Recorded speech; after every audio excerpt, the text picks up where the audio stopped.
مجھے حیرت ہوتی ہے، میں سچ کہتا ہوں، میں نے کل بھی کہا تھا، میں بار بار یہ بات سوچتا ہوں، میری سمجھ میں یہ بات بالکل نہیں آتی، کیوں لڑکیاں اس بات کو نہیں سمجھتی کہ ان کا حسن اور ان کا جسم ان کے بننے والے شوہر کی امانت ہے۔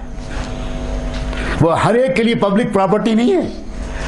وہ پبلک کی پراپرٹی نہیں ہے کہ ہر ایک اس کو دیکھے اور داد دے اور ہر ایک ٹیز کرے اور ہر ایک جملے کسے اور ہر ایک اس کے بعد پیچھا کرے اور سیٹیاں بجائے اور ہر ایک تنہائیوں میں ملنے کی کوشش کرے۔ وہ نہایت ناسمجھ لڑکیاں ہیں جو اس تخلیقی راز کو اور خدا کی تخلیقی اسکیم کو نہیں سمجھتی، اور وہ لڑکے انتہائی ناسمجھ ہیں، اور وہ اس بات کو بالکل نہیں سمجھتے، اس بات کو نہیں سمجھتے جس کا قرآن مجید میں اعلان کیا گیا ہے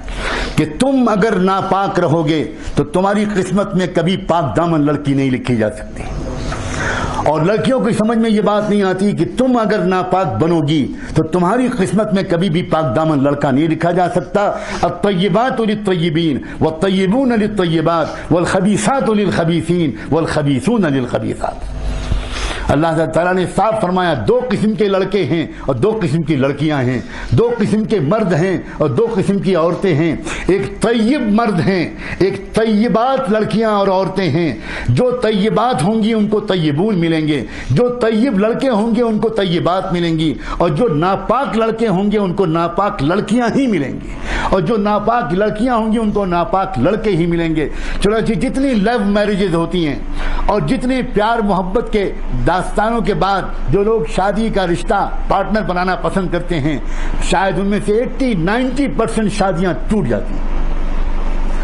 اس لیے کہ وہی شوہر جو وہی لڑکا جو کل تک اس کو گرل فرینڈ بنائے ہوئے تھا، وہ گرل فرینڈ کے بعد جب وہ بیوی بنتی ہے تو اب وہ لڑکا برداشت نہیں کرتا کہ یہ کسی اور سے بات چیت کرے، اب وہ چاہتا ہے کہ میری وفادار بیوی بن کے رہے۔ سبحان اللہ، تم نے تو خود چوز کیا تھا ایک ناپاک لڑکی کو، تم کو معلوم تھا کہ وہ لڑکی اگر شادی سے پہلے تم سے باتیں کرتی تھی تو تم کو اطمینان تھا کہ وہ صرف تم سے باتیں کرتی تھی، وہ 10 لڑکوں سے اور باتیں نہیں کرتی تھی۔ جب اس کی بگڑی ہوئی عادتیں ہیں کہ وہ 10 مردوں سے افیئر رکھے گی تو شادی کے بعد بھی وہ صرف تمہارے اوپر قناعت نہیں کرے گی، وہ اپنے پچھلے اور نئے دوستوں کے ساتھ اپنے تعلقات کو برقرار رکھے گی، اور اس کی وجہ سے گھروں میں جھگڑا ہو۔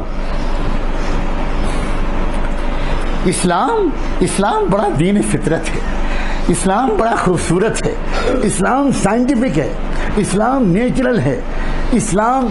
محمد رسول اللہ صلی اللہ علیہ وسلم جو دین لے کر آئے وہ پورا دین اور پوری شریعت یقین مانو میرے اور آپ کے مسائل کا حسین ترین حل ہے۔ اپنی نگاہوں کو کنٹرول کرو، اپنی آنکھوں کو قابو میں کرو، کان اور آنکھوں کو قابو میں اگر کیا نا تو تیسرا جو آرگن خدا نے ذکر کیا ہے، ان السمع والبصر والفؤاد، دل۔ اب مسئلہ ہے دل کا، اب باری ہے دل کی۔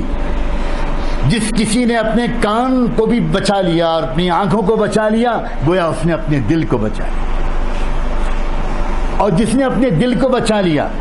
اپنے غلط خیالات سے دل کو بچا لیا، اس نے دراصل اپنی زندگی کو غلط اعمال سے بچا لیا، اس نے اپنے آپ کو گناہوں سے بچا لیا،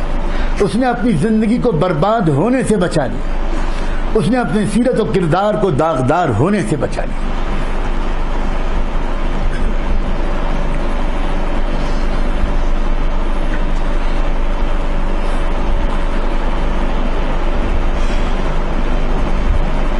یہ سن کر بہت خوشی ہوتی ہے کہ اللہ کا شکر ہے کہ باوجود اس کے کہ بہت ماحول کو خراب کرنے کی ڈیلیبریٹ کوششیں کی جا رہی ہیں اور نادانی میں بھی بہت سی غلطیاں ہو رہی ہیں، لیکن اس کے باوجود بڑی تعداد میں نوجوان انہی گندے ماحولوں سے نکل کر توبہ کر کے اللہ کا دامن تھامنا چاہ رہے ہیں، بچنا چاہ رہے ہیں ان ماحول کی گندگیوں سے۔ عزیزو، اپنے کندھوں پر ایک ذمہ داری لو، نہ صرف یہ کہ خود بچو گے بلکہ اپنے دوستوں کو بچاؤ گے، اپنے ماحول کو ایک رنگ میں رنگو، اپنی پڑھائی میں بھی ایکسلنٹ اسٹینڈرڈ کو اچیو کرو۔ اکثر یہ بھی غلطی ہوتی ہے کہ جو نوجوان دین کی طرف آنے لگتے ہیں وہ اپنی اکیڈمکس میں اور اپنی اسٹڈیز میں بہت ڈھیلا پن لے آتے ہیں. یہ اسلام کو بدنام کرنے والا بہت بڑا جرم ہے, بہت بڑا جرم ہے. ہمیں یقین مانو جس طرح علماء کی ضرورت ہے, جس طرح مسجدوں اور مدرسوں کو آباد رکھنے والے لوگوں کی ضرورت ہے, ویسے ہی ہم کو ہزاروں بلکہ لاکھوں کی تعداد میں ایسے پروفیشنلز کی ضرورت ہے جو اپنے پروفیشنز میں بھی ایکسیلنٹ مارک اچیو کریں, ایکسیلنٹ اسٹینڈرڈ اچیو کریں, اور ساتھ ساتھ ان کے اندر تقویٰ ہو. یہ غلطی نہ ہونے پائے کہ اگر ہم ذرا سا دین کی طرف آئے تو پڑھائی اگنور ہو گئی, اور پڑھائی میں لگے تو دین اگنور ہو گیا, نماز چھوٹنے لگی, مسجد میں جانا کم ہو گیا, جماعت سے نماز پڑھنے کی پابندی کم ہو گئی, قرآن کی تلاوت کم ہو گئی, درود شریف پڑھنے کا اہتمام کم ہو گیا, اللہ والوں کے پاس جانا کم ہو گیا, بزرگوں کی خدمت میں حاضری کم ہو گئی. یہ غلطی مت کرو. زمانے کو جو بدل پائیں گے لوگ, وہ بدل پائیں گے, وہ نوجوان, وہ لوگ بدل پائیں گے جن کے اندر دونوں چیزیں ہوں گی,